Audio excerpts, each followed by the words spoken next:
Aujourd'hui, je vais vous parler de comment trouver un job facilement, tout simplement parce qu'il y a quelques vidéos, quelqu'un m'a demandé, voilà, je suis adolescent, je suis sans emploi, qu'est-ce que je dois faire? Et je lui ai dit de trouver un job. Et donc je me suis dit que c'était une bonne idée d'expliquer par rapport à ça comment on peut trouver un job rapidement. Alors juste avant, l'idée c'est de se dire ok, pourquoi il faut trouver un job? Pourquoi il faut trouver un job surtout alimentaire, c'est-à-dire un job alimentaire par définition c'est un job qu'on n'aime pas trop faire mais que on va faire justement pour gagner de l'argent. Et pourtant vous savez, je suis contre ça. Moi mon idée c'est vraiment de sortir du mode zombie, c'est-à-dire de sortir de cette idée qu'on va faire toute sa vie un job qu'on n'aime pas, c'est juste une folie. Alors pourquoi je vous fais une vidéo sur ce sujet-là?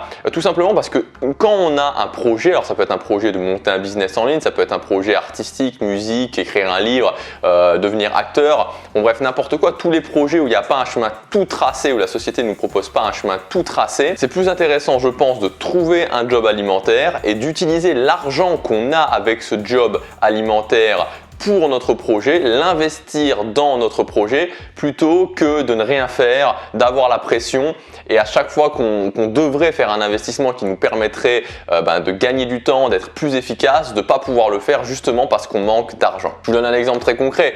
Quand vous montez un business en ligne, si vous pouvez vous acheter par exemple un Canon G7X, c'est un appareil photo qui coûte 500 € qui va vous changer complètement la vie. Si vous pouvez vous acheter une formation par mois à 50 €, ça va vraiment vous changer la vie aussi, ça va vous permettre d'avancer beaucoup plus vite. Donc ça ne vous empêche pas quand même de faire des économies et quand vous sentez que ça démarre, quand vous sentez que vous commencez à générer de l'argent, de vous y consacrer à 100%. Mais je crois que c'est une bonne idée au départ d'avoir un job alimentaire à la condition que l'argent que vous avez avec ce job soit bien investi. Alors il n'y a pas beaucoup de choses qui sont vraiment top dans ce que nous propose la société, dans le mode zombie que nous offre en général la société, mais il y a un truc qui est génial, c'est que c'est très facile actuellement de trouver un job. Et pourtant vous allez me dire il y a plein de chômeurs, mais le truc c'est que maintenant il y a plein de métiers où il y a besoin d'aucun diplôme. Ça peut être tous les métiers de la vente, donc la vente ça peut être la vente de vêtements, les grandes enseignes type Zara, H&M, ça peut être la vente dans le sport, genre Decathlon, ça peut être le bricolage si vous êtes bricoleur. Ça peut être aussi tout ce qui est grande distribution, toutes les chaînes de grande distribution et particulièrement les chaînes de grande distribution low cost, il y a besoin d'aucun diplôme. La restauration, moi je travaillais pendant longtemps dans la restauration rapide, il y a besoin d'aucun diplôme. Énormément de jobs, il y a plein de jobs où vous avez besoin de zéro diplôme. Dans cette vidéo, je vais vous expliquer comment en faisant un bon CV, en faisant une lettre de motivation, vous allez pouvoir vraiment augmenter vos chances. Juste un truc avant, s'il y a une chose sur laquelle vous devez travailler, une chose qui pour moi fait la différence, c'est ce que j'appellerais l'apparence générale. L'apparence générale, c'est quoi? C'est votre façon de vous habiller, votre façon de vous coiffer, votre façon de vous exprimer, la façon dont vous allez regarder les gens, la façon dont vous, votre gestuelle, c'est-à-dire votre langage corporel. Tout ça, c'est votre apparence générale.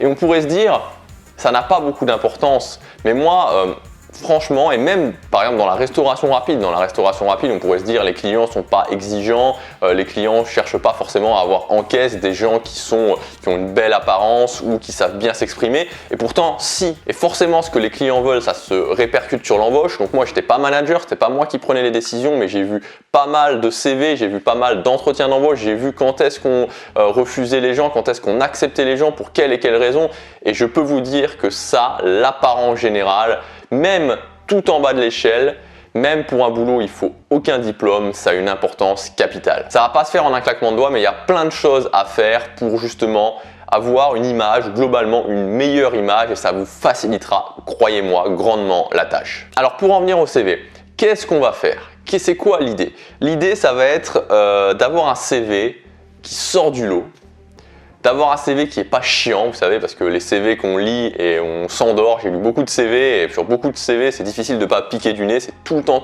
la même chose. Et aussi, un CV, une lettre de motivation qui montre que la personne, quelque part, en veut. Et quand je dis ça, c'est pas la lettre de motivation copiée sur internet du genre « Je suis une personne rigoureuse et motivée, mes 3 qualités sont mes défauts, je dirais que mes défauts ce sont j'ai les défauts de mes qualités » ou voilà, ce genre de choses où on lit une fois sur 2, voire 2 fois sur 2. Pour votre CV, ce que je vous conseille de faire, donc, c'est de prendre une feuille A4 et ça c'est quelque chose qui est tout bête, mais qui peut déjà tout changer, c'est de faire moitié de haut, moitié haut de la page le CV, moitié bas de la page la lettre de motivation. Parce que souvent on a CV et de l'autre côté sur l'autre page la lettre de motivation, et ça arrive plein de fois qu'on lise même pas la lettre de motivation.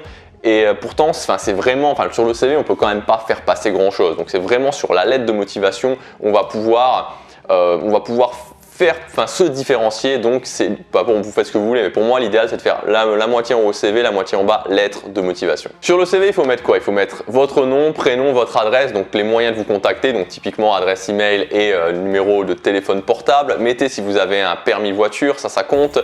Mettez la date à laquelle vous êtes disponible. Mettez votre dernier niveau d'études, pas la peine de mettre j'ai eu le brevet des collèges, j'ai eu le bac, j'ai eu une licence. Donc mettez votre dernier niveau d'études.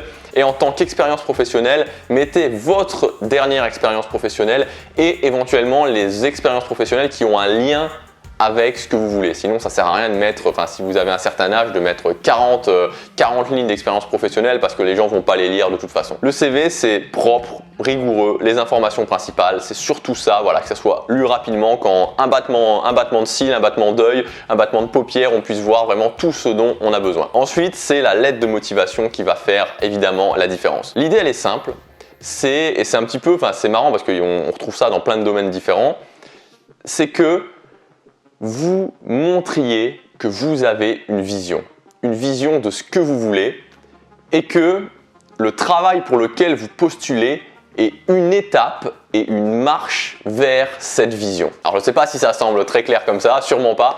Donc exemple concret, si vous postulez par exemple pour un restaurant, vous allez dire, voilà, je suis quelqu'un qui suis très intéressé par la restauration, j'ai une envie, c'est d'ouvrir mon propre restaurant et donc je voudrais travailler chez vous pour pouvoir me faire de l'expérience, pour pouvoir voir comment fonctionne le monde de la restauration, tout ce genre de choses. Si vous postulez par exemple dans une chaîne de magasins de vêtements, vous pouvez dire ok, j'aimerais créer ma marque de vêtements par exemple, je ne sais pas, si je vous donne un exemple, j'aimerais créer ma marque de vêtements et donc je voudrais mettre un pied déjà dans ce monde et travailler dans votre enseigne. Vous voyez l'idée? L'idée c'est toujours j'ai une vision, j'ai quelque chose qui m'inspire vraiment, je ne suis pas comme tous les autres, je ne suis pas quelqu'un qui postule à ce job parce qu'il faut postuler un job, non, j'ai un rêve précis, je suis quelqu'un qui a une vision précise, je suis quelqu'un qui sait ce qu'il veut et je sais que en faisant mon expérience dans ce job,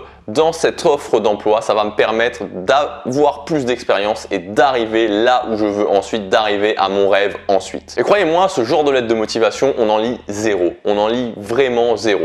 Et qu'est-ce que ça va faire? Ça va faire déjà, forcément, vous allez sortir du lot. Deuxièmement, vous n'allez pas être chiant, vous n'allez pas être ennuyeux en faisant ça parce que ça va prendre quoi? 8 lignes, 10 lignes sur la moitié basse de votre feuille A4. Mais la personne qui va lire ça, pendant l'espace d'un instant, il va s'évader, il va rentrer quelque part dans votre histoire. Donc n'écrivez pas ça sous forme de roman évidemment, mais l'idée c'est de mettre certains éléments émotionnels pour que ça entraîne la personne dans votre réalité, dans votre histoire et donc c'est juste pas ennuyeux. Il n'y a rien de moins ennuyeux que de lire une histoire. Et enfin, dernier point, ça va forcément prouver que vous êtes motivé sans pour autant dire je suis rigoureux, je suis motivé. Non, vous êtes motivé pourquoi? Parce que ce rêve, il est important pour vous. Et vu que ce rêve est important pour vous, vu que le job auquel vous postulez c'est une étape vers votre rêve, vous allez forcément être motivé, vous allez forcément vous donner au quotidien. Voilà pour moi ce qui va faire un bon CV, une bonne lettre de motivation. Alors bien sûr, vous n'aurez pas 100% de réussite. Mais croyez-moi, si vous déposez suffisamment de CV, pas besoin d'en déposer 200. Avec ce genre de CV, vous allez décrocher des entretiens. Et après, une fois que vous avez l'entretien, c'est plus qu'à vous d'arriver, de montrer que vous vous exprimez bien, de montrer que vous êtes cohérent avec ce que vous avez écrit. Et il n'y aura pas de souci. Voilà pour tous les gens qui veulent trouver un job, je pense que ça pourra vraiment vous aider. N'oubliez pas de partager cette vidéo si vous pensez qu'elle peut aider des amis, des gens qui sont un petit peu dans la galère à ce niveau-là, qui veulent trouver un job alimentaire pour pouvoir ensuite arriver à leur rêve. Je vous dis à demain, passez à l'action, chaque jour compte.